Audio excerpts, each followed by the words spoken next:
Antes de começar essa história, deixa eu te fazer uma pergunta.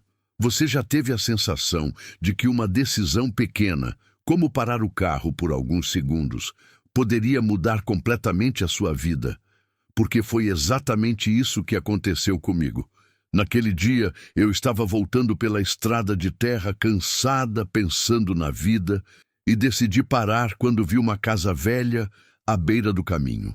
Eu não fazia ideia de que aquela parada iria me colocar no meio de um segredo enterrado há quase 30 anos e de uma luta que eu nunca imaginei travar. Mas antes de eu te contar tudo, me conta aqui nos comentários.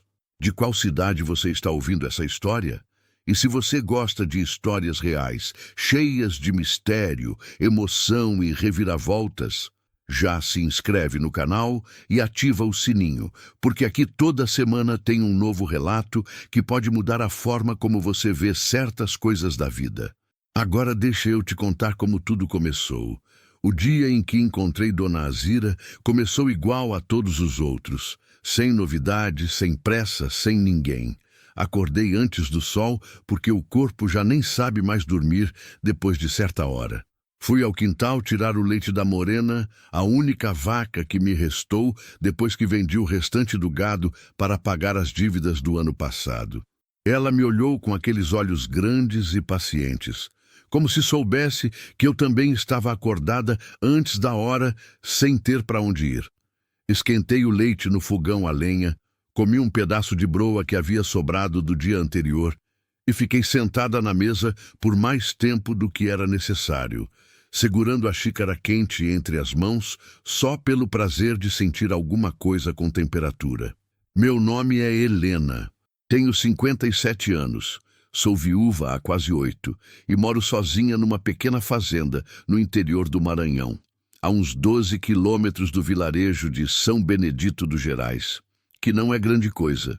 Uma farmácia, um mercadinho, uma igrejinha de paredes descascadas e um bar onde os homens jogam dominó toda tarde como se o mundo não tivesse mais nada a oferecer. Conheci esse lugar quando casei com Antônio, que era daqui, que amava essa terra com uma devoção que eu nunca entendi completamente, mas que aprendi a respeitar. Quando ele morreu de um infarto que não deu aviso, fiquei, não porque fosse forte. Fiquei porque não sabia onde mais ir, e porque partir parecia uma traição ao único lugar onde ele ainda existia, nas marcas das mãos dele, nas porteiras, no cheiro do couro velho dos arreios pendurados na parede, nas telhas que ele mesmo assentou há 23 anos com a ajuda de um cunhado que já morreu também. A fazenda não é grande. São 16 alqueires de terra seca e teimosa, um córrego que no verão vira fio e no inverno transborda para cima das pedras, um curral velho, a casa de tijolos aparentes que Antônio construiu aos poucos e que eu mantenho como consigo, que é mal e porcamente. Tenho uma goteira no quarto que eu já não corrijo mais. Botei uma bacia embaixo e pronto. A goteira virou companhia. Naquela manhã, depois de lavar a xícara e guardar, decidi fazer o que faço toda quarta-feira, caminhar pela estrada de terra que passa em frente à minha propriedade e vai até o asfalto, uns 2 quilômetros adiante. Não caminho por saúde, caminho porque o movimento me dá a sensação de que ainda estou indo a algum lugar, mesmo que não esteja. Levo uma garrafa de água, calço o tênis velho que Antônio comprou para si e que coube em mim com 2 meias grossas. E vou.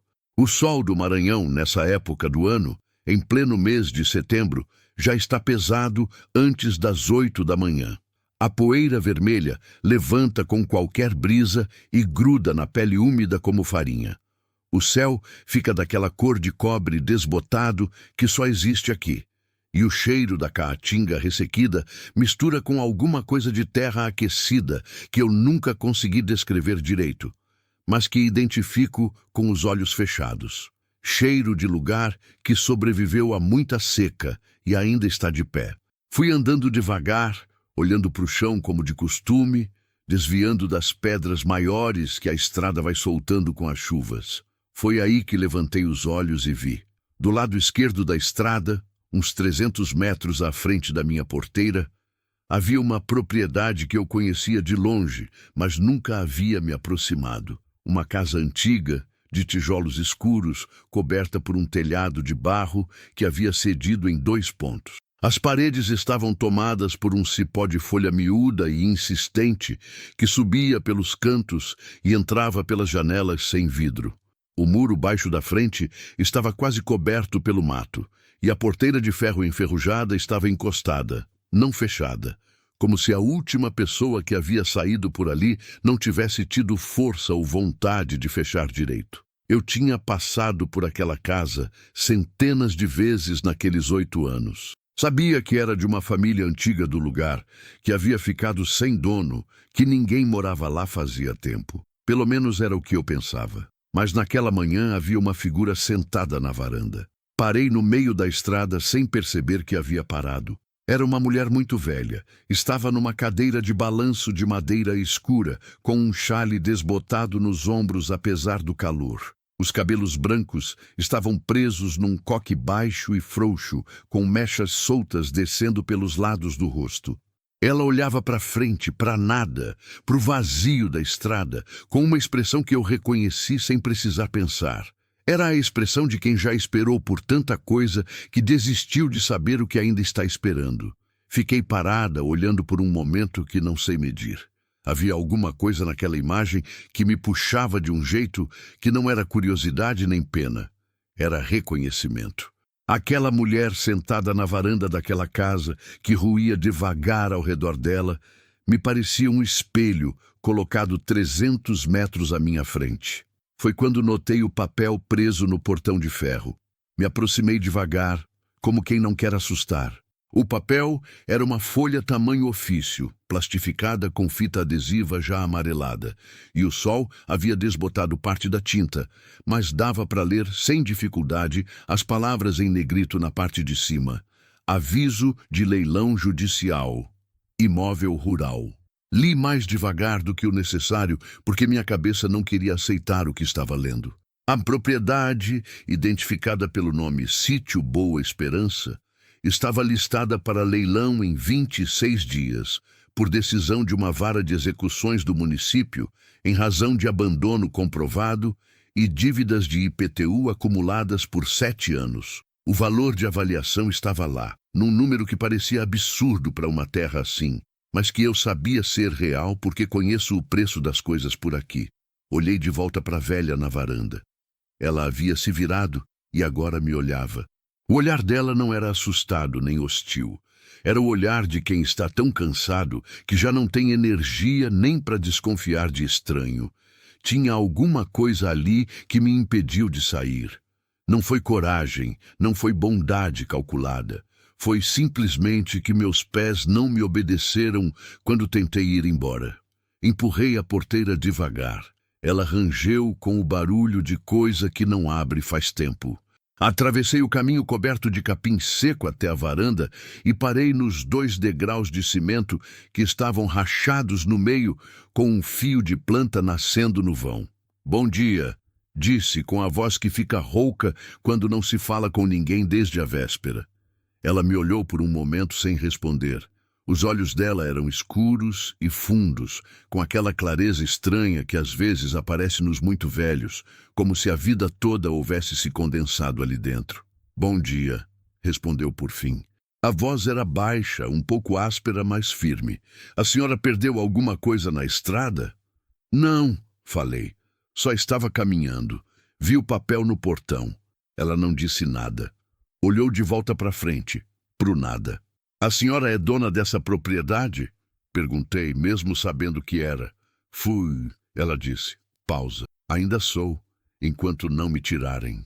Me sentei no degrau de cima sem ser convidada, porque de repente as pernas estavam cansadas e porque parecia que ficar de pé seria uma espécie de descortesia. "Me chamo Helena. Moro lá." Apontei com o queixo na direção da minha fazenda. Dali, invisível atrás dos próprios. "Passo por essa estrada toda semana.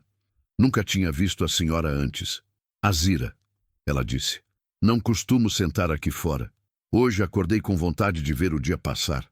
Ficamos caladas por um tempo. Era um silêncio diferente do meu silêncio de casa, que é vazio. Esse tinha peso, tinha história, tinha alguma coisa vibrando embaixo dele como água correndo por baixo de pedra seca. A senhora está morando aqui sozinha? Perguntei com cuidado. Desde sempre, ela respondeu. E eu não soube se estava falando dos últimos meses ou da vida inteira. Fui olhando a casa enquanto conversávamos aos poucos. As palavras saíam raras, como convém quando dois desconhecidos se encontram, e nenhum dos dois tem o hábito de falar muito. A porta da frente estava aberta e eu podia ver parte da sala. Um móvel antigo de madeira escura, uma mesa coberta de papéis amarelados, um crucifixo na parede e no canto mais fundo da sala, alguma coisa que não consegui identificar bem. Uma pilha de caixas, talvez, ou volumes cobertos por uma lona. Havia qualquer coisa lá que parecia fora de lugar, organizada demais para uma casa que por fora dava a impressão de abandono total. A Zira me contou em poucas palavras o que havia. O marido dela havia morrido quase 30 anos atrás, deixando a propriedade e pouca coisa mais. Ela ficou. Os filhos, se houve, foram embora cedo. Só sobrou um adotivo, Cláudio, que ela mencionou de passagem, com uma voz que baixou de tom sem que ela percebesse ou quisesse perceber. A dívida de IPTU havia crescido devagar, invisível, enquanto ela foi envelhecendo e a casa foi ficando grande demais para uma pessoa só tomar conta. Ela não tinha conta em banco, não tinha carro, ia ao vilarejo uma vez por mês de carona com o caminhão do leite. Mas a senhora sabe do leilão? Perguntei. Sei, ela disse com a mesma voz de quem diz que sabe que vai chover. E o que a senhora vai fazer? Ela me olhou de lado. Uma olhada longa, avaliando. O que eu posso fazer? Respondeu com uma pergunta que não era pergunta, era constatação. Fiquei mais uma meia hora. Quando me levantei para ir embora, a barriga dela roncou num som que ela tentou disfarçar e não conseguiu. Perguntei quando havia comido pela última vez. Ela levou um segundo longo demais para responder, e esse segundo me disse tudo. Amanhã cedo eu volto. Falei na porteira de saída. Vou trazer alguma coisa para comer. Ela não agradeceu. Apenas me olhou com aqueles olhos fundos e disse, a senhora não precisa. Eu sei, respondi, mas vou trazer do mesmo jeito. Voltei para casa caminhando mais rápido do que havia ido. O sol estava alto e pesado, e a poeira levantava em remoinho perto das pedras maiores. Já estava entrando na minha porteira quando parei. Fiquei olhando de volta na direção da casa de Azira, que daqui não se via, escondida pela curva e pelo mato alto. Mas eu sabia que estava lá. E fiquei com a sensação insistente de que havia alguma coisa naquela sala, por baixo daquela lona, no canto mais fundo, que não era simplesmente uma pilha de caixas velhas. Era alguma coisa que estava esperando. Eu não sabia ainda o que era, mas a sensação ficou comigo enquanto esquentava o almoço, enquanto sentava na mesa e comia sozinha, enquanto o sol atravessava a tarde e os grilos começavam a chamar o fim do dia lá de fora. A casa de Azira guardava alguma coisa. E por algum motivo que eu não sabia explicar, senti que essa alguma coisa estava prestes a me encontrar. Voltei no dia seguinte com uma panela de caldo de galinha, 2 pães de queijo que havia assado de manhã cedo e um pote de goiabada que eu guardava para ocasião especial, sem nunca ter encontrado uma ocasião especial o suficiente. Carreguei tudo numa sacola de pano e fui a pé pela estrada, com o sol ainda baixo e o capim molhado de orvalho pingando nas minhas canelas. A porteira estava do mesmo jeito, encostada, sem cadeado, rangendo quando empurrei. Azira estava na varanda outra vez, na mesma cadeira, com o mesmo chale, apesar do calor que já prometia ser pesado. Me perguntei se ela havia saído dali no intervalo ou se simplesmente havia ficado esperando o dia seguinte chegar com a mesma paciência com que esperava todas as outras coisas. Ela me viu chegar e não disse nada. Apenas ajeitou o chale nos ombros, como quem se prepara para alguma coisa. Bom dia, dona Azira. Falei subindo os degraus. Bom dia, ela respondeu. Os olhos foram direto para a sacola. Entrei na casa pela primeira vez.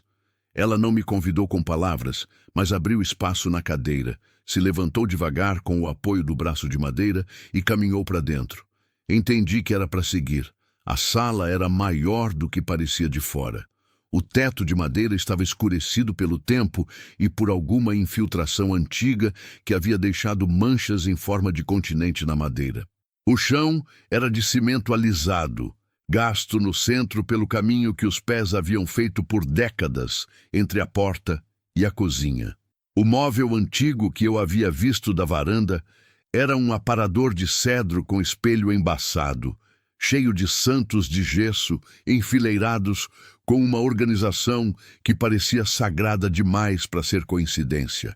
Havia uma Nossa Senhora Aparecida com um manto descascado, um São Francisco com o braço colado com aquela cola branca que escurece com o tempo, e um Sagrado Coração de Jesus com os olhos pintados de um azul muito vivo que não combinava com a palidez do resto da figura. A mesa estava cheia de papéis, não bagunçados, não jogados, organizados em pilhas com uma disciplina que contrastava estranhamente com o estado do resto da casa. Havia envelopes amarelados, folhas dobradas com dobras antigas e ressecadas, algumas coisas que pareciam formulários com carimbos desbotados. Em cima de tudo, um elástico grosso segurava um maço de documentos que eu não conseguia identificar do ângulo onde estava, mas que tinham a aparência de coisa oficial, de coisa que importa. Não olhei com atenção porque não seria correto, mas notei. Aquecemos o caldo no fogão à lenha dela, que era maior que o meu e mais velho, com uma chapa de ferro preta que havia acumulado décadas de gordura queimada nas bordas. Enquanto o caldo esquentava, fui olhando a cozinha. Havia pouca coisa para comer, um pacote de farinha de mandioca quase vazio, um vidro de sal, uma lata de óleo com menos de um dedo no fundo, algumas cebolas murchas numa cestinha pendurada na parede. Nada mais. Comemos sentadas na mesa da cozinha sem falar muito.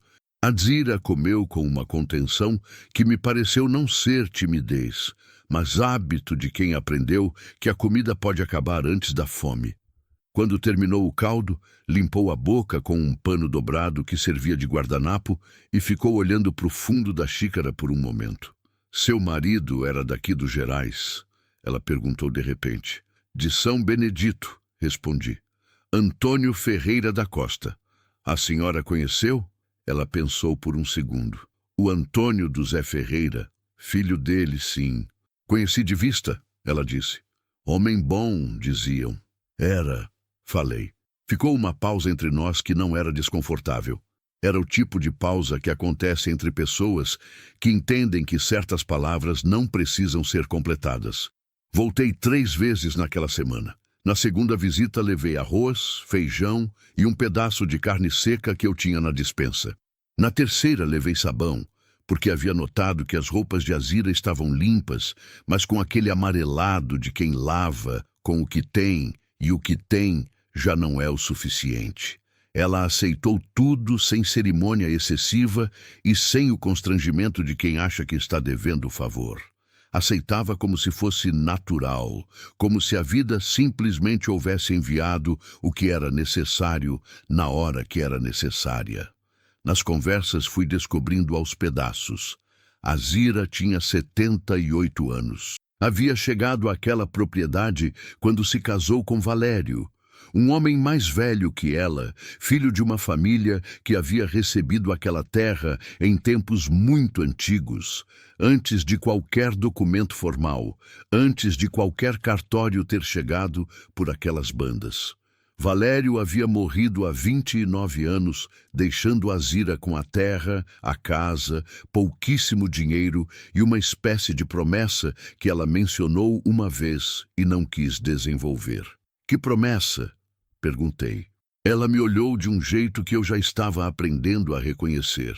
Era um olhar que dizia, isso tem resposta, mas não é agora. Quando for hora, ela disse, e mudou de assunto. O filho adotivo, Cláudio, apareceu na 5ª visita minha. Cheguei na parte da manhã com uma cumbuca de canjica que havia feito na véspera e encontrei um carro parado na frente da porteira. Um Gol branco velho, com um amassado na lateral direita e o para-brisa com uma rachadura fina no canto. O motor estava desligado, mas as portas estavam abertas, o que me pareceu estranho. Entrei pelo caminho como de costume e ouvi as vozes antes de chegar na varanda. A senhora não pode ficar aqui sozinha, mãe. Isso é loucura. Essa casa está caindo. Essa casa está em pé há mais de 50 anos e vai continuar. Vai ser leiloada, mãe. Leiloada. A senhora entende o que isso significa? Entendo. Então me dá os papéis para eu resolver isso. Pausa. Não tem papéis para dar, disse Azira. O de Dona Azira? Chamei da porteira da varanda. Os dois se viraram. Cláudio tinha talvez 50 anos, um homem de compleição larga e ombros caídos que davam a impressão de cansaço crônico. O rosto era de traços fechados, com uma barba por fazer de 2 ou 3 dias e olhos que me avaliaram de cima a baixo num segundo, com uma rapidez que não era curiosidade. Era cálculo. Quem é essa? Perguntou, olhando para Azira, mas apontando para mim com o queixo. Helena, disse eu antes que ela respondesse. Sou vizinha, moro aqui perto. Vizinha, ele repetiu num tom que tornava a palavra suspeita. Ela me ajuda, disse Azira simplesmente. Ajuda com o quê? Cláudio deu um passo na minha direção. Não chegou perto, mas o passo foi deliberado. A senhora veio buscar alguma coisa aqui, é? Vim trazer canjica, falei, levantando a cumbuca. Ele olhou para o recipiente, depois para mim, depois para casa, como se estivesse medindo alguma coisa invisível. Minha mãe não precisa de caridade de estranho, disse. Cláudio, a voz de Azira foi baixa, mas tinha dentro dela alguma coisa dura como pedra. Chega. Ele ficou mais um tempo. Andou pela varanda, olhou pela janela da sala como quem revisa um inventário que ainda não foi aberto. E antes de sair, parou ao meu lado. A senhora mora na fazenda ali na frente? Perguntou, com uma voz que havia ficado mais calma, mas não menos pesada. Isso, respondi. Cuide do que é seu, ele disse, sem ameaça explícita. Só aquelas 4 palavras, colocadas no ar como quem deixa uma pedra no caminho. Entrou no carro, deu a ré sem pressa e foi embora levantando poeira. Fiquei mais tempo do que o planejado naquele dia. Azira não quis falar sobre Cláudio além do mínimo. Disse que ele aparecia às vezes, que morava em Imperatriz, que havia sido adotado quando pequeno e que a relação entre eles era da natureza das coisas que crescem tortas e nunca encontram jeito de se endireitar. Ele é ruim? Perguntei com cuidado. Ele é assustado, ela respondeu depois de pensar. Pessoa assustada faz coisa feia às vezes. Enquanto conversávamos, fui ajudando a arrumar a sala. Azira deixou o que me surpreendeu. Juntei os papéis da mesa com cuidado, sem olhar o conteúdo. Varri o chão, dobrei um cobertor velho que estava no canto do sofá. Foi aí que vi o barracão. Estava no fundo do quintal, parcialmente coberto por um jacarandá que havia crescido torto e esticava os galhos sobre o telhado como braços protetores. Era menor que a casa, de tijolos sem reboco, com uma porta de madeira fechada por um cadeado que parecia novo demais para aquele lugar. Um cadeado novo numa porta velha. Aquele barracão ali, falei para Azira, que havia chegado à janela atrás de mim. É de guardar ferramenta? Ela ficou um momento olhando para o barracão com uma expressão que eu não soube nomear direito. Não era medo, era algo mais parecido com dever, como quando a gente olha para uma promessa que ainda não cumpriu. Era de Valério, ela disse por fim. O seu marido? Ele guardava as coisas importantes lá dentro, falou devagar. Depois que ele morreu, eu fechei. Não abri mais. 29 anos? Eu disse, sem conseguir esconder a surpresa. Ela não respondeu. Continuou olhando para o barracão pelo vidro embaçado da janela. Depois disse, com uma voz que havia ficado muito quieta. Tem coisa que só deve ser tocada na hora certa, Helena. Antes disso, a gente deixa quieto. Eu quis perguntar mais, mas a expressão dela era de alguém que fechou uma porta por dentro, e eu já sei reconhecer quando uma porta não deve ser forçada. Saí mais tarde, com o sol caindo e o calor perdendo um pouco do peso. Na volta pela estrada, olhei para trás uma vez. A casa de Azira estava lá com o jacarandá se curvando sobre o barracão fechado, o cadeado novo brilhando de longe como um olho que não dormia. E eu não consegui parar de pensar que Cláudio havia olhado para aquele barracão da mesma forma que olhava para mim, com a cara de quem sabe que tem alguma coisa lá dentro que ainda não foi contada. A tempestade chegou de noite, sem aviso. O Maranhão tem esse costume.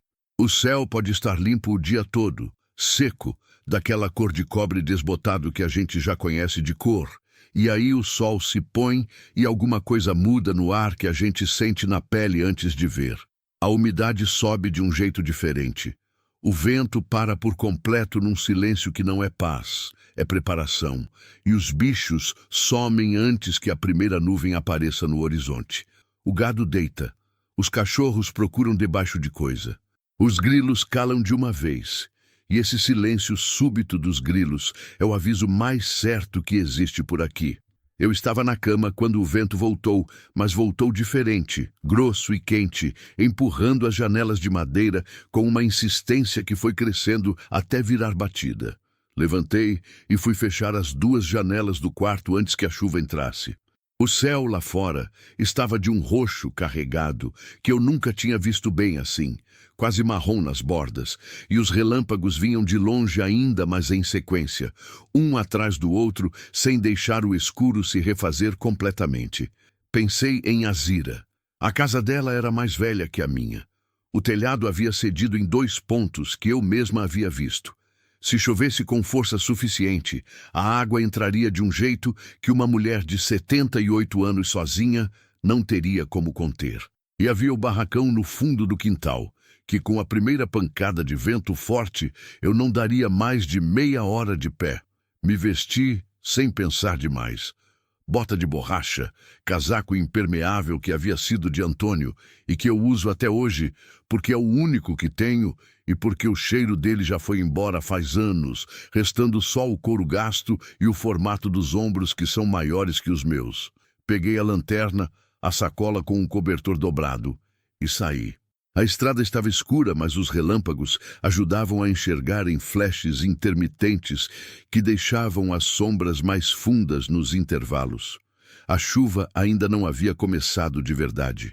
Caía em gotas grossas e separadas que batiam na poeira, levantando um cheiro forte de terra quente, recebendo água, que é um dos cheiros mais vivos que eu conheço. Mistura de promessa e alívio. Corri o quanto consegui. Quando cheguei na porteira de Azira, o vento havia dobrado de intensidade. A porteira de ferro batia aberta e fechada num ritmo irregular que parecia agitação. Empurrei e atravessei o caminho até a varanda. Bati na porta. Dona Azira. Nada por um momento. Depois, os passos lentos e o barulho do trinco. Ela abriu a porta com o xale nos ombros e uma vela acesa na mão, porque a energia havia caído, e me olhou sem surpresa, como se eu fosse uma visita esperada. Eu sabia que você ia vir, disse. Entrei. A sala estava na penumbra da vela, as sombras se movendo nas paredes com o tremor da chama. Fechei a porta atrás de mim e fui direto à janela da sala verificar as frestas. Havia panos enrolados no rodapé de uma delas que Azira havia colocado, eu imaginei, de memórias antigas de outras tempestades. O telhado do quarto, eu disse. Já botei a bacia, ela respondeu. Sentou na cadeira com uma calma que não era indiferença. Era a calma de quem já passou por muitas tempestades e aprendeu que o que vai cair acaba caindo e o resto fica de pé. Ficamos as 2 na sala, Azira com a vela e eu com a lanterna. A chuva foi chegando de verdade aos poucos. Primeiro as gotas grossas, depois a cortina fechada que tamborilava no telhado num barulho contínuo que ocupava o silêncio de todos os cantos. O vento empurrava a chuva contra as janelas enrajadas que faziam as madeiras velhas gemer como coisa viva. Foi aí que o raio caiu. Não foi distante. Foi perto o suficiente para que o clarão e o trovão chegassem juntos num único segundo que pareceu durar mais do que devia. Um branco absoluto, seguido de um estalo que sacudiu as paredes e fez a vela apagar de uma vez. No silêncio que veio imediatamente depois, com só o barulho da chuva ocupando tudo, Azira disse num murmúrio: "Foi no fundo do quintal." Nenhuma das duas falou nada por um momento. "No barracão?" Perguntei. "Não sei," ela disse. "Perto." Fiquei até a chuva dar uma trégua, o que levou quase 2 horas. Azira adormeceu na cadeira antes da meia-noite, com a cabeça tombando devagar para o lado. Peguei o cobertor que havia trazido e cobri os ombros dela por cima do xale. E fiquei acordada no sofá, ouvindo a chuva ir diminuindo até virar um chuvisco fino. Depois silêncio. Quando amanheceu, fui ver o quintal. A terra estava encharcada e escorregadia sob as botas. O jacarandá havia perdido vários galhos que estavam espalhados pelo quintal como braços abandonados, e o barracão estava de pé. Mas o raio havia acertado um canto do telhado, arrancando as telhas e parte da estrutura de madeira que sustentava a lateral esquerda. O cadeado novo estava intacto na porta, mas a parede lateral havia rachado do alto até quase o chão, abrindo uma fresta larga o suficiente para enfiar o braço. Não foi a fresta que me chamou a atenção, foi o buraco na terra. Do lado de fora do barracão, a menos de 1 metro da parede rachada, a terra havia aberto. Não era exatamente um buraco, era mais uma fissura comprida, como se o raio tivesse sacudido o solo e revelado um vão que já existia embaixo, escondido por décadas de terra compactada e capim crescendo por cima. A abertura tinha uns 40 centímetros de largura e eu não conseguia ver o fundo no primeiro olhar. Me ajoelhei na lama sem me importar com a calça. Iluminei com a lanterna. No fundo do buraco, a uns 60 centímetros de profundidade, havia uma caixa de metal. Pequena, do tamanho de uma caixa de sapato, pintada de verde há tanto tempo que a tinta estava mais ferrugem do que verde. Tinha uma trava de metal na frente, do tipo que se fecha sem cadeado, só pressionando. Estava envolvida num pedaço de lona plástica grossa, amarrada com barbante que havia apodrecido pela metade, mas ainda segurava. Fiquei olhando para ela por um tempo que não sei medir. Não toquei imediatamente. Havia alguma coisa naquele momento, a manhã molhada, o cheiro forte de terra aberta, os galhos espalhados pelo quintal, o barracão com a parede rachada, que fazia a cena parecer deliberada demais para ser acidente. Como se a tempestade houvesse feito o que precisava ser feito. Fui buscar Azira. Ela veio apoiada no meu braço, com as pantufas velhas encharcando no capim molhado e os olhos fixos no buraco desde que saiu da porta dos fundos. Não disse nada enquanto caminhávamos. Quando chegou na beira, ficou olhando para baixo com a lanterna que eu segurava, iluminando a caixa verde no fundo. Eu a ouvi respirar fundo uma vez. Só uma. "É dele," ela disse. Não foi pergunta. "De Valério?" Ela não respondeu. Ficou parada mais um momento e então se abaixou devagar com aquela dificuldade toda de quem tem joelho velho e dignidade suficiente para não pedir ajuda, e estendeu a mão para o fundo do buraco. Os dedos encontraram a caixa por baixo da lona podre e ela puxou com uma firmeza que me surpreendeu. Levamos a caixa para dentro. Colocamos na mesa da cozinha, afastamos a xícara do café da manhã e a cumbuca de farinha. Azira ficou de pé, olhando para a caixa por um momento longo, com as mãos abertas sobre a mesa de cada lado dela, mas sem tocar, como quem se prepara para alguma coisa que não tem volta. "Pode abrir," eu disse baixinho. "Sei que posso." Ela respondeu. "Só estou me lembrando que quando eu abrir, vai mudar alguma coisa." "Já mudou," falei. "O raio abriu o chão esta noite." Ela me olhou. E então abriu a caixa. A lona havia protegido bem. Dentro, envolto em mais um pedaço de plástico mais fino, mas intacto, havia um maço de documentos e, por baixo de tudo, um caderno de capa dura preta, do tipo que antigamente chamavam de caderno de contabilidade, com as páginas amareladas, mas inteiras, a letra miúda e inclinada, de quem havia escrito cada linha com intenção. Azira tocou no caderno antes de qualquer outra coisa. Os dedos foram direto para ele, como se soubessem onde estava, sem precisar procurar. É a letra de Valério, disse com uma voz que havia ficado muito pequena. Ficou segurando o caderno sem abrir. Eu peguei os documentos e comecei a olhar com cuidado. Eram papéis oficiais, alguns com carimbos de repartições que eu reconhecia de nome. INCRA, Ministério da Agricultura, uma vara federal de décadas atrás.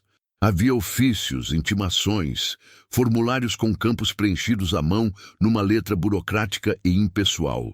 E no meio de tudo, um documento de 3 páginas com um título que eu li devagar para ter certeza que havia entendido certo.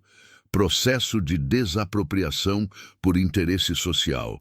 Imóvel rural. Sítio Boa Esperança. Li, reli. Passei os olhos pelas 3 páginas 2 vezes antes de erguer a cabeça. Dona Azira, falei devagar. O governo desapropriou essa terra? Ela estava com o caderno aberto no colo agora, lendo em silêncio. Levou um momento para responder. Tentou, disse. No ano que Valério morreu, queriam a terra para um projeto que nunca saiu do papel. Abriram o processo, mandaram o aviso, ele contestou, mas o processo nunca foi concluído. Ficou parado. Por que ficou parado? Valério morreu antes do fim. E eu não tinha dinheiro para advogado, não entendia de lei, não sabia o que fazer. Aí o tempo foi passando e ninguém mais falou no assunto. Olhei de volta para os documentos. Havia um parecer jurídico escrito à mão, com uma data de 28 anos atrás, que explicava em linguagem técnica, mas legível, o seguinte: quando um processo de desapropriação por interesse social é iniciado pelo governo e não concluído dentro de determinado prazo, e quando o proprietário mantém posse contínua e documentada da terra por 30 anos, a partir da data de abertura do processo, abre-se o direito a uma indenização compulsória.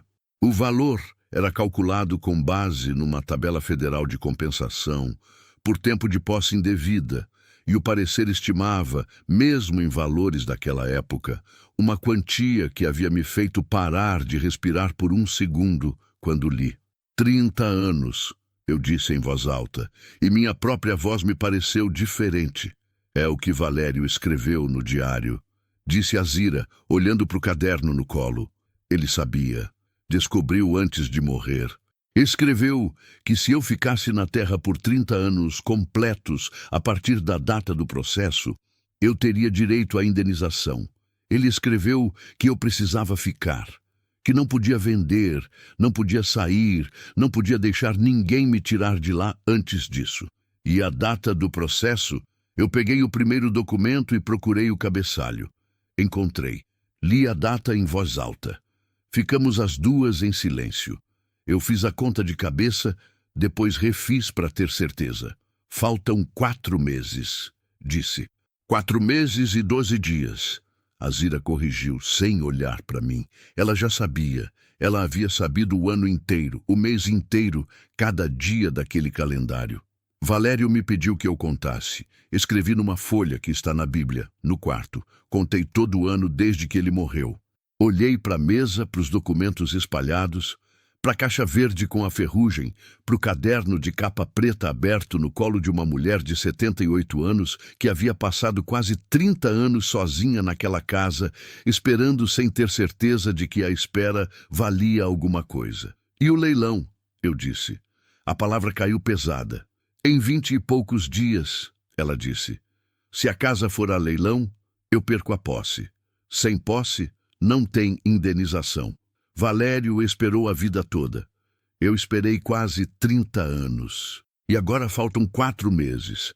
Havia uma dor quieta na voz dela que era diferente de tristeza comum. Era a dor de quem esteve tão perto por tanto tempo e agora via a coisa escorregando pelos dedos por causa de uma burocracia seca e indiferente que não sabia e não se importava com o que havia custado ficar. Me levantei. Fui à janela e olhei para o quintal encharcado, para o buraco ainda aberto na terra, para o barracão com a parede rachada. O jacarandá torto balançava os galhos que restaram com uma brisa que havia sobrado da tempestade. Pensei em Antônio. Enquanto ele havia amado a terra dele. Em como eu havia ficado depois que ele foi, não por força, não por coragem, só porque não havia aprendido outro jeito de existir, senão sendo da terra que ele havia escolhido. Pensei em Azira tendo feito a mesma coisa, por uma promessa feita a um homem morto, contando os dias num calendário por quase 3 décadas. Virei. Dona Azira, falei, precisa guardar esses documentos num lugar seguro. Hoje mesmo, ela me olhou. E o leilão? Perguntou. Vamos impedir, eu disse. As palavras saíram antes que eu tivesse pensado direito no que estavam carregando. Mas quando saíram, soaram verdadeiras. E eu aprendi, nesses 8 anos de silêncio, que quando alguma coisa soa verdadeira dentro do peito, antes de passar pela cabeça, é porque já foi decidida há mais tempo do que a gente sabe. Azira ficou me olhando por um momento. Depois fechou o caderno de Valério com as 2 mãos sobre a capa preta, como quem sela alguma coisa. Ele sabia, ela disse baixinho. Valério sempre disse que quando fosse a hora, alguém ia aparecer. Não respondi. Peguei os documentos e comecei a organizar com cuidado, folha por folha, como quem prepara o que vai precisar carregar numa batalha que ainda não começou, mas já está com a data marcada. Lá fora, o buraco no quintal ficou aberto o dia todo, como uma boca que havia finalmente dito o que precisava dizer. Tertuliano morava numa casa de esquina no vilarejo de São Benedito dos Gerais, atrás da igrejinha, numa rua sem nome que todo mundo chamava de Rua do Cartório, porque havia um cartório lá havia 40 anos, que já havia fechado há 20, mas o nome ficou. A casa era pintada de amarelo desbotado, com uma cerca de madeira baixa na frente e um pé de manga velho que cobria metade do telhado com sombra generosa. Ele estava sentado na varanda quando cheguei, numa tarde de segunda-feira, 2 dias depois da tempestade, com os documentos dentro de uma sacola de pano que eu havia envolvido em plástico por precaução. Tertuliano tinha 70 e poucos anos e havia sido escrivão de cartório por quase 3 décadas antes de se aposentar. Não era advogado, nunca havia sido, mas entendia de documentação, de processo, de prazo e de lei com uma profundidade que muita gente formada não tem, porque entendia não de teoria, mas de prática, de papel passado na mão, de carimbo colocado no lugar certo, de gente que perdeu terra por não saber assinar no campo correto. Conhecia Antônio de longa data e havia me ajudado a regularizar a escritura da fazenda depois que meu marido morreu, sem cobrar nada além de um frango caipira que eu trouxe no Natal. Levantou quando me viu entrar pelo portão e me chamou para sentar antes que eu abrisse a boca. Helena, que vento te trouxe por cá num dia de semana? Sentei. Coloquei a sacola na mesinha de madeira entre nós e comecei a explicar. Falei de Azira, da casa, do leilão, da caixa encontrada no quintal. Falei do processo de desapropriação que havia ficado parado quase 3 décadas e do prazo que faltava. Enquanto eu falava, Tertuliano não me interrompeu uma vez. Ficou com os cotovelos apoiados nos joelhos e os olhos fixos em mim com uma atenção que era respeito, não pressa. Quando terminei, ele ficou em silêncio por um momento. Depois estendeu a mão. Me dá os documentos. Passei a tarde inteira ali. Tertuliano leu tudo com calma, às vezes voltando numa página que já havia lido, às vezes ficando parado com uma folha na mão, olhando para o espaço como quem está calculando alguma coisa que não está escrita no papel. A filha dele trouxe café 2 vezes e biscoito de polvilho numa vez. E a tarde foi passando com o som das folhas virando e do pé de manga lá fora, deixando cair uma manga madura de vez em quando no telhado com um baque seco. Por fim, ele colocou os documentos na mesa e ficou com as mãos abertas por cima deles. O processo é real, disse, e o parecer jurídico que está aqui dentro foi escrito por um advogado que sabia o que estava fazendo. A tese é sólida. Se os documentos forem válidos e a posse de Azira for contínua e comprovada nesses 30 anos, ela tem direito à indenização quando o prazo se completar. Mas, eu disse, porque havia um mas no tom dele. Mas o leilão acontece antes. E leilão judicial tem força. Se a propriedade for arrematada, o novo dono entra com a posse e o direito de Azira some junto. Tem como suspender? Ele bateu levemente os dedos na mesa. Uma vez, duas. Tem. É possível entrar com uma notificação extrajudicial no cartório, alegando processo pendente e direito de posse ameaçado.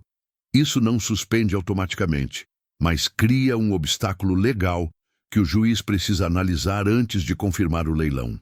Se conseguirmos um advogado que leve o pedido de tutela de urgência dentro de uns 10 dias, tem chance de o juiz segurar. 10 dias, repeti. No máximo. Depois disso, o tempo do processo judicial não dá mais. E advogado? Perguntei. Conheço um em Imperatriz, Dona Mirna Figueiredo. Já foi procuradora federal, entende desse tipo de causa. Não é barata, mas entende. Não temos dinheiro para advogado. Falei com honestidade. Tertuliano me olhou por um segundo. Eu sei, disse. Mas conheço Mirna há 30 anos. Se eu ligar para ela e explicar o caso, ela pode aceitar pro bono por enquanto, com honorários condicionados à indenização se ganhar. Ela faz isso às vezes quando a causa tem fundamento sólido. Saí de lá com os documentos de volta na sacola, um papel com o número de Mirna Figueiredo escrito na letra redonda de Tertuliano e uma lista de coisas que precisávamos providenciar. Declarações de vizinhos atestando que Azira vivia na propriedade de forma contínua, contas em nome dela de qualquer período ao longo dos 30 anos, qualquer correspondência oficial endereçada àquele endereço, provas de posse ininterrupta, provas de que ela havia ficado, como havia prometido. Voltei para casa com o peso de uma tarefa que havia crescido de tamanho desde que saí de manhã, mas com alguma coisa que não era exatamente esperança, mas era parente próximo dela. Nos dias seguintes, trabalhamos com calma e método. Azira foi abrindo as gavetas e as caixas da sala com uma disposição que me surpreendeu. Era como se a descoberta da caixa de Valério houvesse destravado alguma coisa que havia ficado emperrada dentro dela por muito tempo. Alguma vontade de agir que a solidão e a espera haviam entorpecido. Encontramos contas de luz do nome dela de 26 anos atrás, cartas da prefeitura, um carnê de IPTU com os primeiros anos pagos e o número do imóvel registrado, uma certidão de casamento, o registro de óbito de Valério. Cada papel que aparecia era uma prova de que ela havia ficado, que havia resistido, que o tempo não havia passado sem deixar rastro.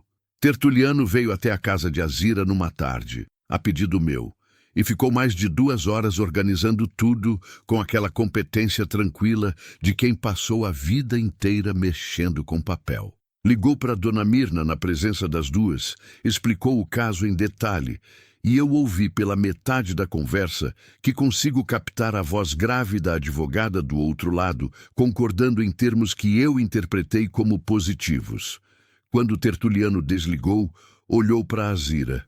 Ela aceita o caso, disse. Vai entrar com o pedido de tutela de urgência essa semana ainda. Mas precisa dos originais dos documentos da Caixa, mais os que encontramos aqui. Azira olhou para mim. Eu olhei para ela. Vamos mandar amanhã cedo, falei. Naquela noite voltei para casa com uma leveza nos ombros que não sentia faz tempo. Não era certeza. Era a sensação de estar fazendo o que podia com o que tinha, que é a única leveza disponível quando a situação ainda não está resolvida, mas a gente já parou de ficar parado. Foi a última noite tranquila por algum tempo. Cláudio voltou na quinta-feira.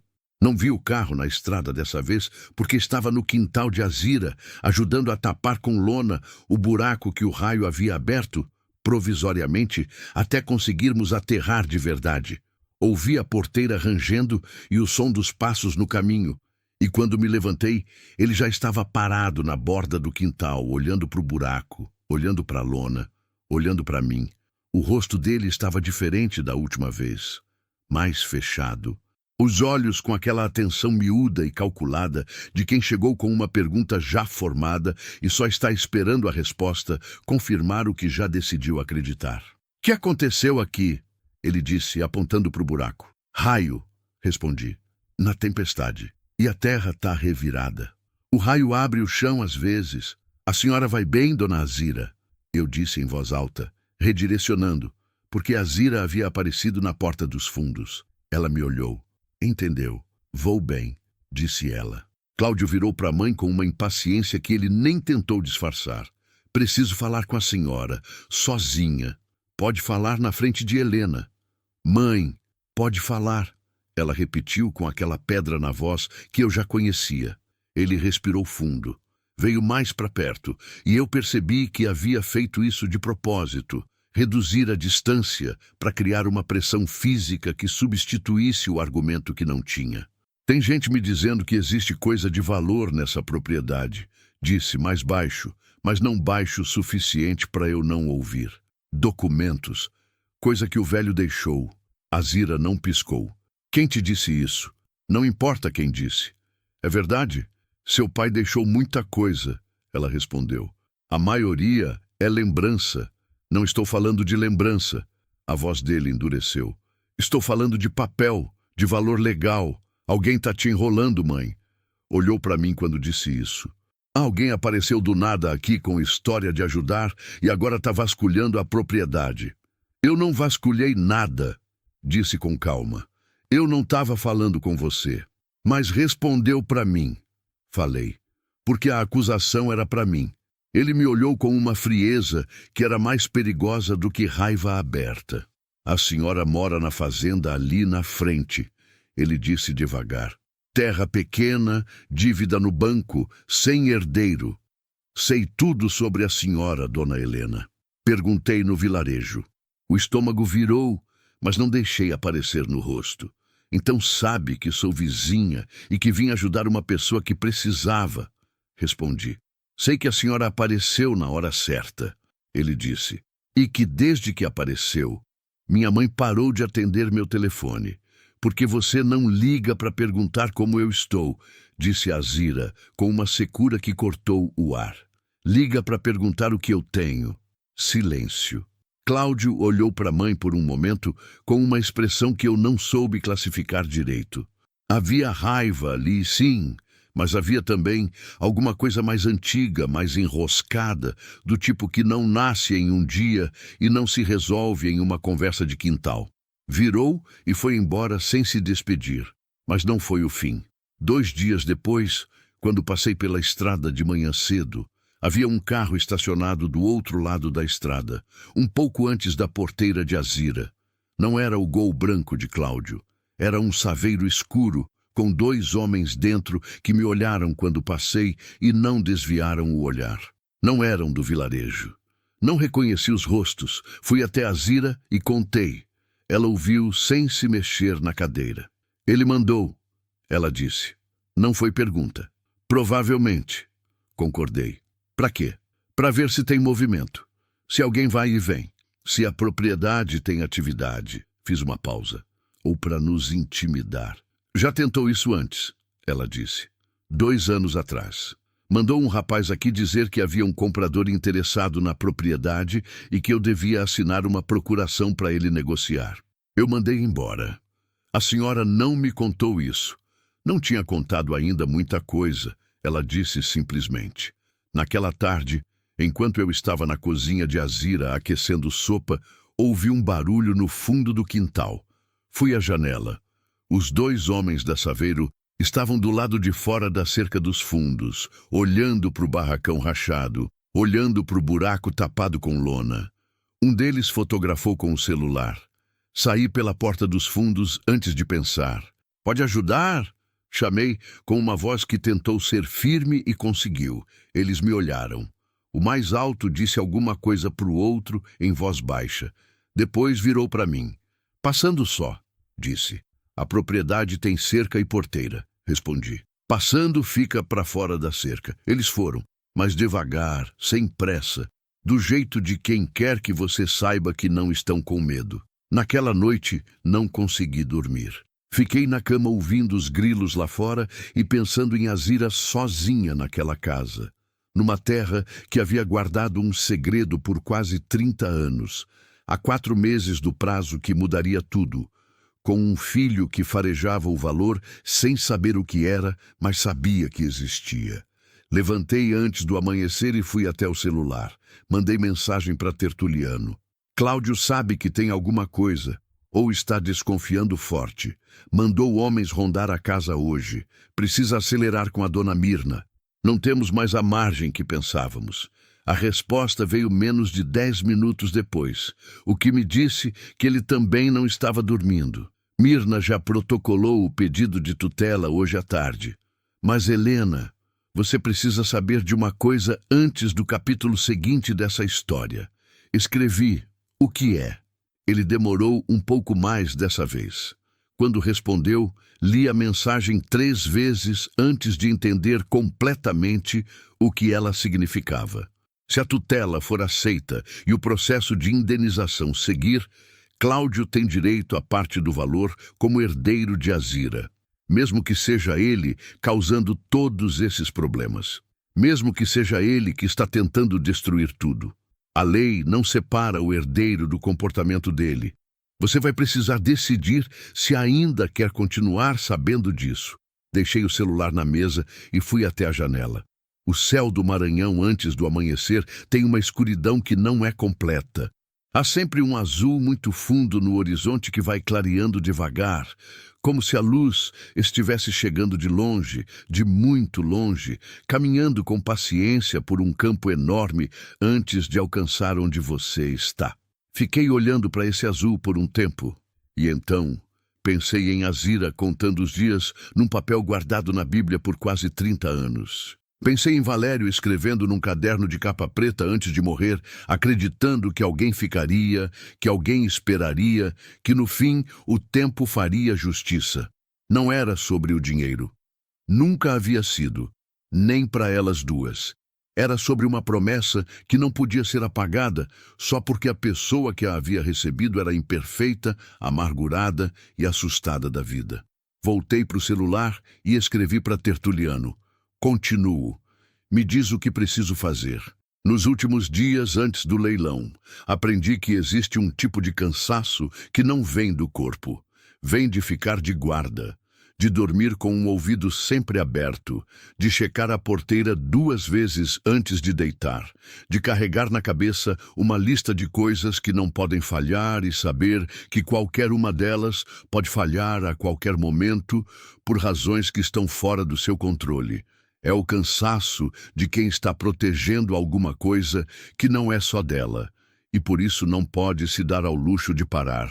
Fiz cópias de todos os documentos numa papelaria em Imperatriz, numa viagem que Tertuliano me acompanhou numa manhã de terça-feira, 2 semanas depois da tempestade. Fizemos 3 jogos completos.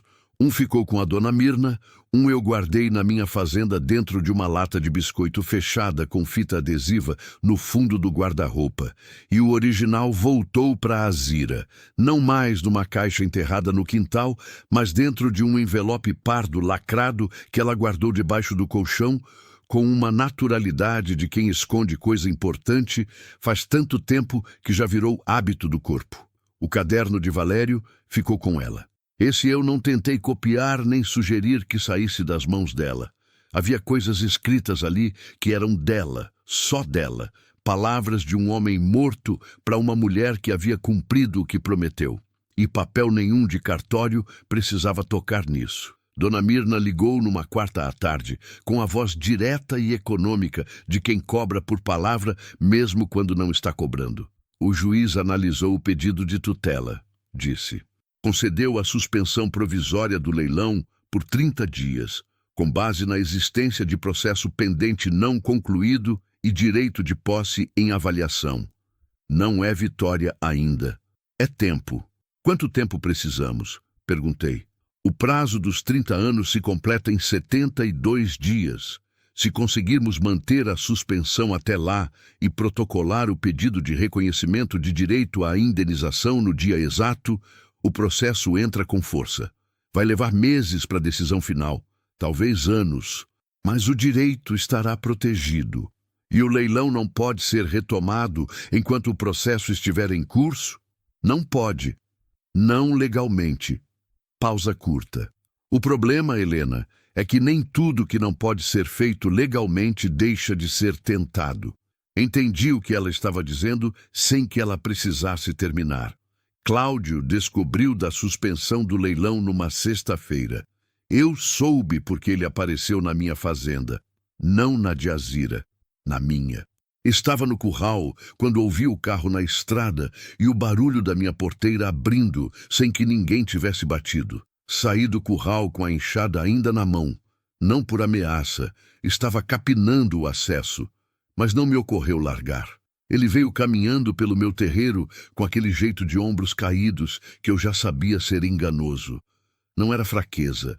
Era o jeito de quem está guardando tensão no centro do corpo e não deixa subir para os ombros para não mostrar. Parou a uns 4 metros de mim. A senhora entrou com processo, disse. Não foi acusação nem pergunta, era constatação raivosa. Eu não entrei com nada, respondi com calma. Dona Azira tem uma advogada, que a senhora arrumou, que Tertuliano indicou. Ele passou a mão no rosto, respirou pelo nariz. A senhora não sabe no que está se metendo, disse. Sei exatamente, falei. Não sabe. A voz baixou de um jeito que ficou mais pesada, não mais leve. Tem gente interessada nessa terra, dona Helena. Gente com dinheiro e com paciência. Se o leilão vai ou não vai, eles vão comprar de um jeito ou de outro. E a senhora está no meio.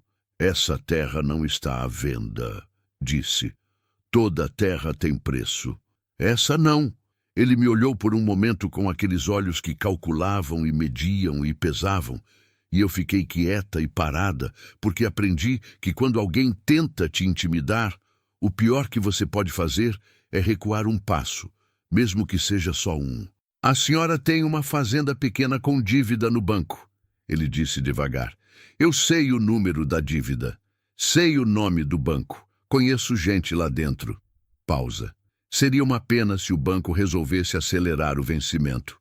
O estômago gelou por um segundo. Só um segundo. Seria uma pena mesmo, concordei, com uma voz que consegui manter igual.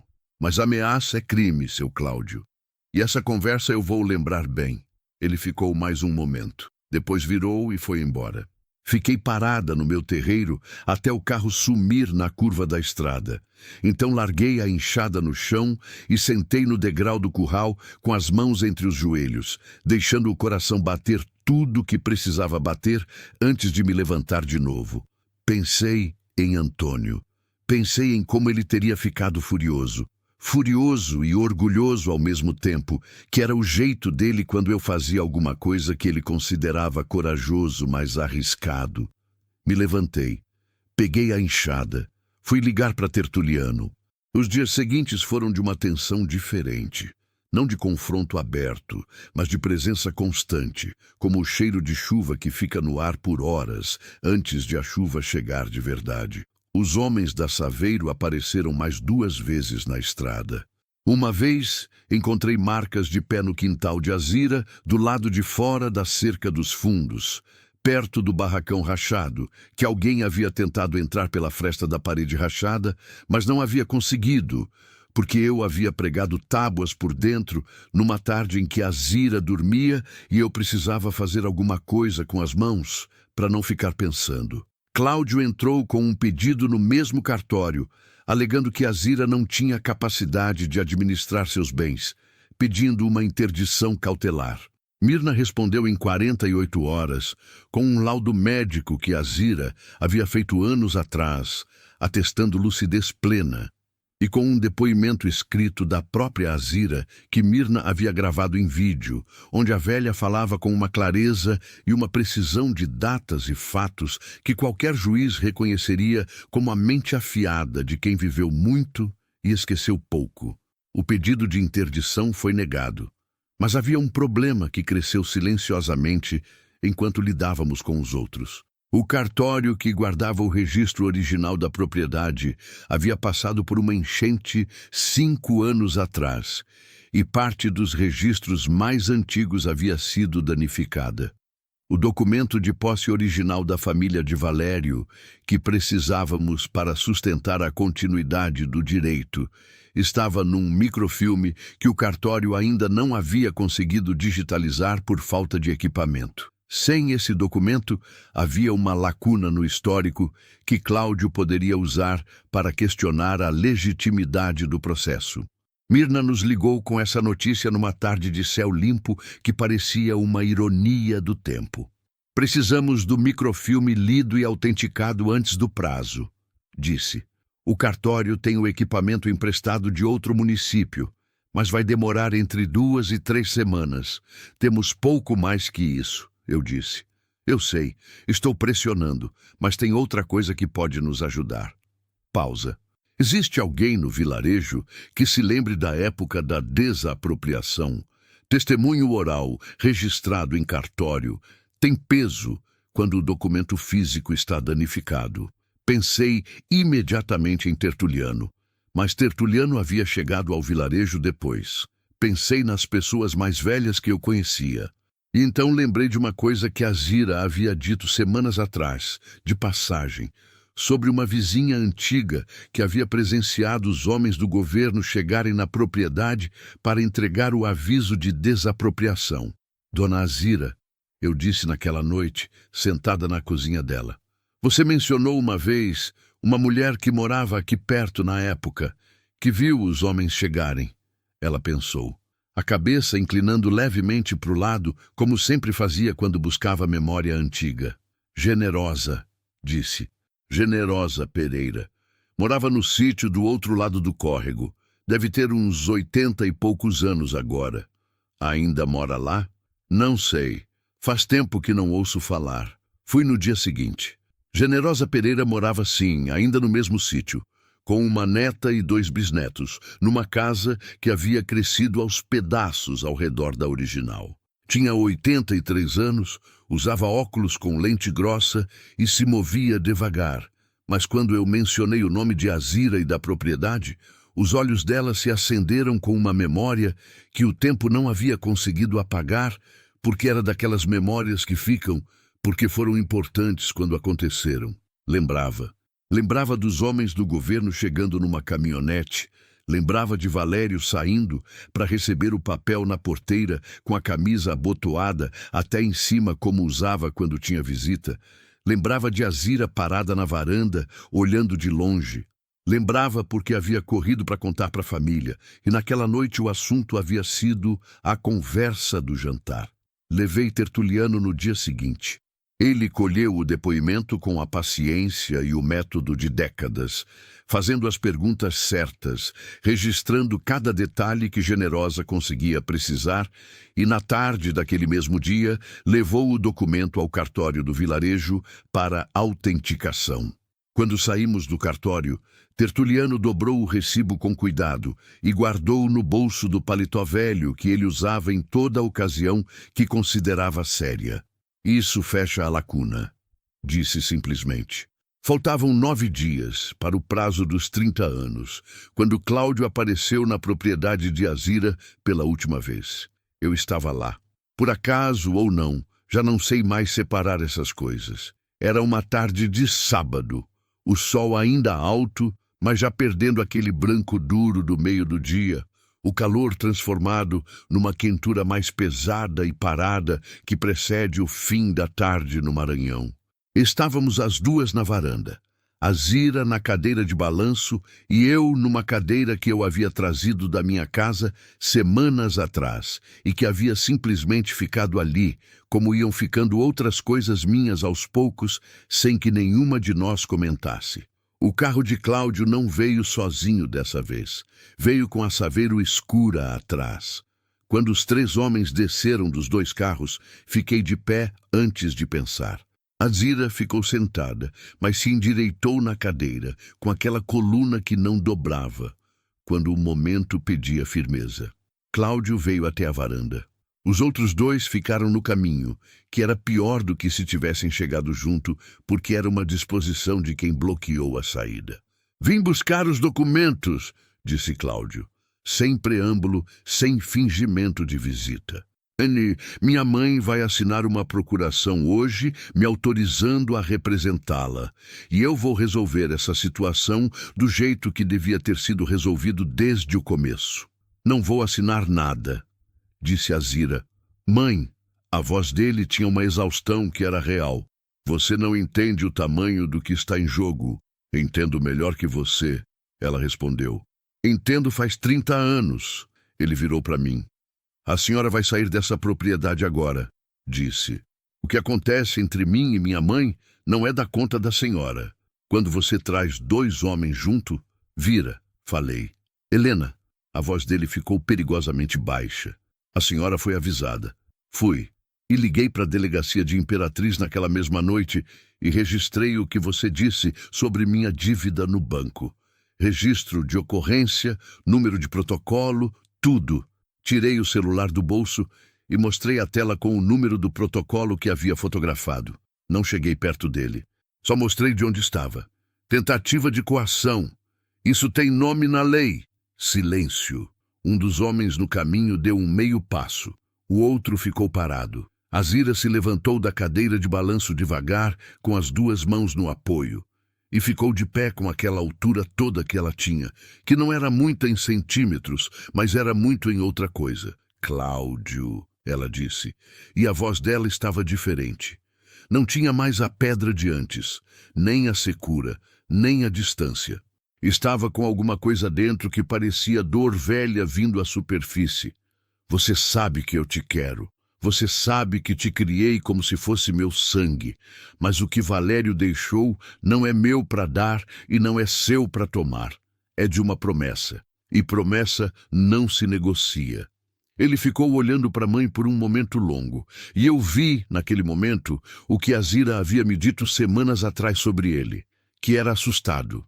Vi exatamente isso. Um homem que havia chegado na vida de uma família sendo diferente, que havia crescido sentindo que o que era dos outros era mais sólido do que o que era dele, que havia passado a vida esperando por uma segurança que nunca pareceu definitiva e que agora, na iminência de alguma coisa grande, havia escolhido o caminho errado para chegar lá. Não senti simpatia por ele naquele momento, mas entendi. E entender é diferente de perdoar, mas é também diferente de odiar. Se o processo andar, falei, mais calmo do que eu esperava conseguir. Você tem direito legal à sua parte como herdeiro. Mirna pode explicar. Você não precisa disso. Apontei para os 2 homens no caminho. Você não precisa deles. Outro silêncio, mais longo que o anterior. Um dos homens no caminho disse alguma coisa em voz baixa para o outro. Cláudio não se virou para eles. Ficou olhando para a mãe. Ela ficou olhando para ele. Entre os dois havia 30 anos de coisa não dita que eu não tinha acesso e não tinha direito de tentar entrar. Por fim, Cláudio fez alguma coisa que eu não esperava. Abaixou os ombros. Não foi rendição. Não foi derrota dramática. Foi só os ombros descendo um pouco, devagar, como quando a tensão que a gente estava segurando finalmente pesa mais do que a gente consegue sustentar. Liga para essa advogada, ele disse para Azira, com a voz de quem está engolindo alguma coisa que não desce fácil. Eu quero saber o que tem de direito. Azira não sorriu, não disse que estava tudo bem.